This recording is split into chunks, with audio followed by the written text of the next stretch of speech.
Hi, this is the last chapter of It Was Never About Religion. It's called Tying the Knot. This past January, I was blessed to attend the wedding of my youngest son and his beautiful bride. Now, this was 2 years ago because that's when this was written. The celebration was lovely, reflecting the great efforts of many to make that day as memorable as possible for the couple getting married, as well as the friends and family that were there witnessing their new beginning. Some have poetically referred to marriage as tying the knot. But what does that mean? Perhaps there is an analogy or historical significance embedded in this phrase that does speak of two lifelines coming together to join in a way that cannot be separated. I like to think of it as separate boats finding one harbor, one dock, and securing themselves to each other and to a place of peace and safety together. Two people becoming a safe harbor for one another. I've not had much actual boating experience, but I've watched enough movies, Jaws, and read enough books, Riot on Greenfield, to understand that there are many kinds of knots. Some easily release as needed. Others are made tight enough to break a person's neck. Speaking of immigration, not that I was, there's some final thoughts I'd like to leave with my readers, or listeners in this case. Much of the world's religious beliefs are unique to the people who celebrate them, and many of those people have been immigrants at one time or another. Immigration has been a leading bone of contention between various religions throughout the years, and that used to puzzle me. Not anymore. Native Americans had their own religious beliefs long before the white man appeared on their shores. Then Christianity told them they were wrong and enslaved them and their children, killing many.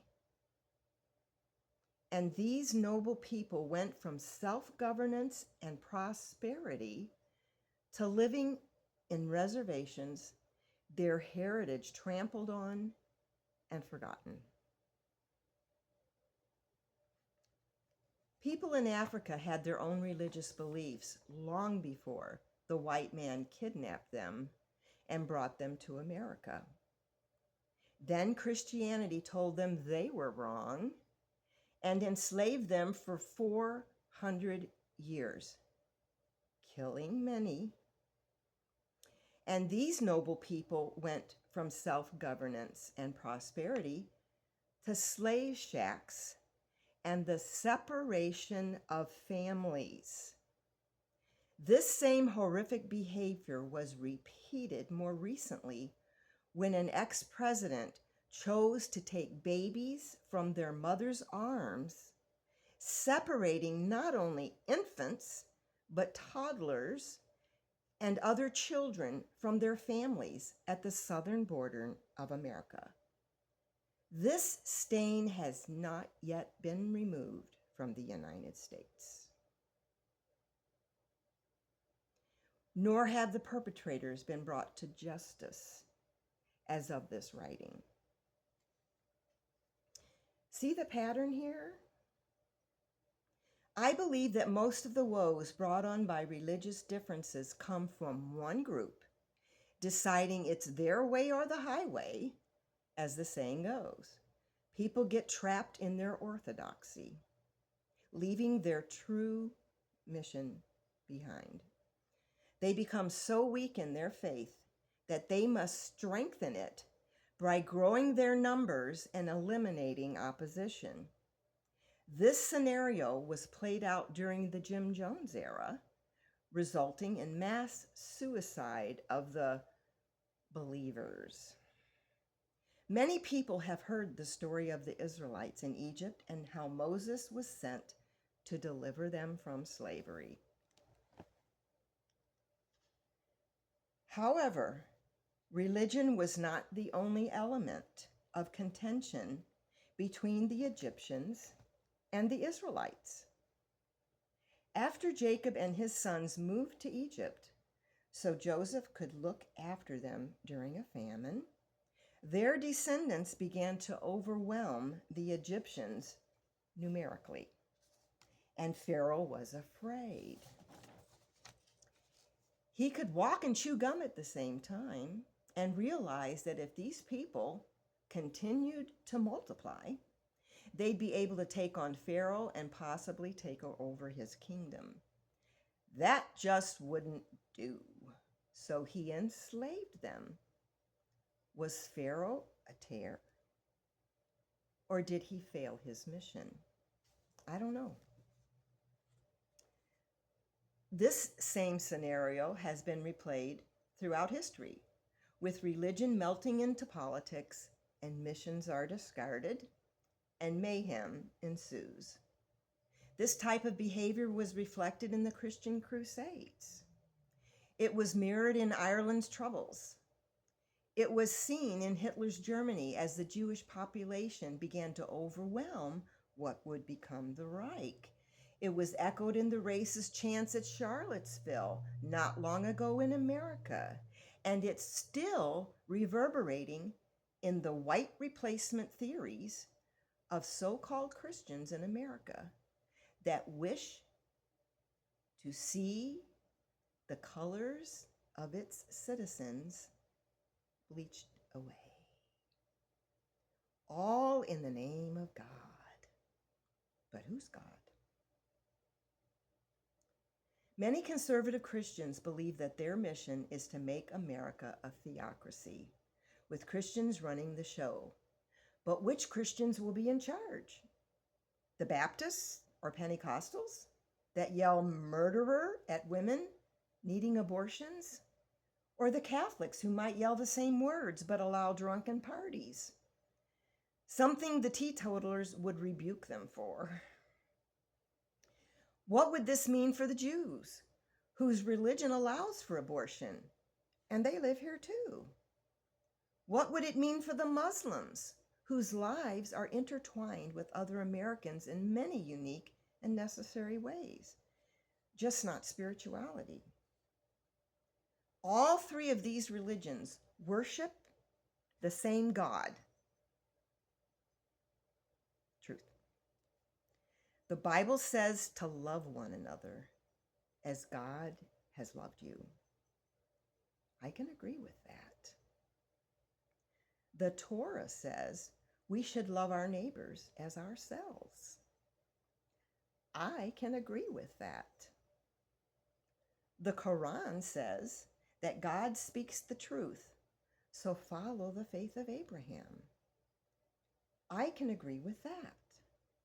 So what's the problem? It has become apparent to me that many religious people often fall into line with others believing like them, perhaps finding comfort in the inclusiveness. However, this solidarity often leaves the arms of love and falls into evil doing.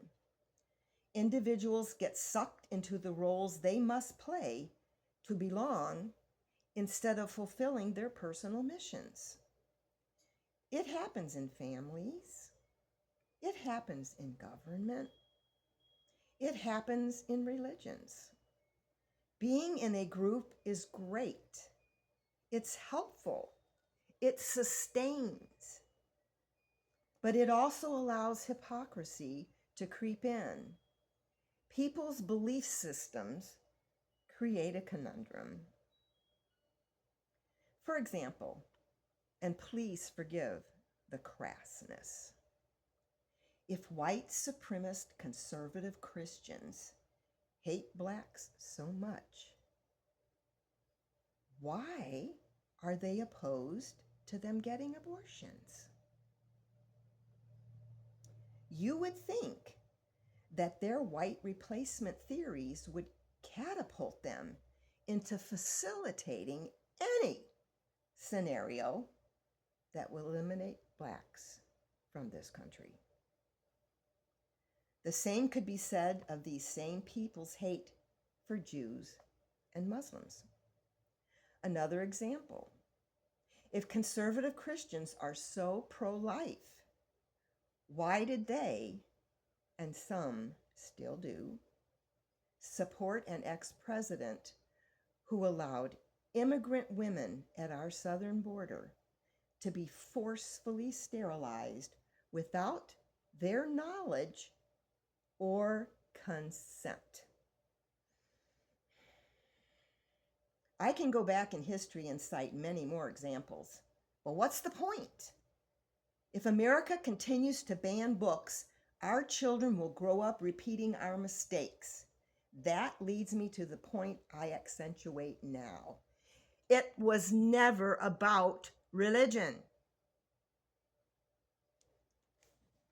Our time on this earth was meant to have a purpose, a mission that we positively chose and have succeeded in or failed, a mission that brings love, not hate, into the world, a mission that unites all people, not rejects them. There should never be a group of others, in quotes. The group should be us, all of us. And if that doesn't make sense to you personally, nothing else I say will ever make a difference. However, I am determined to never give up. I am determined to fulfill my mission. Are you?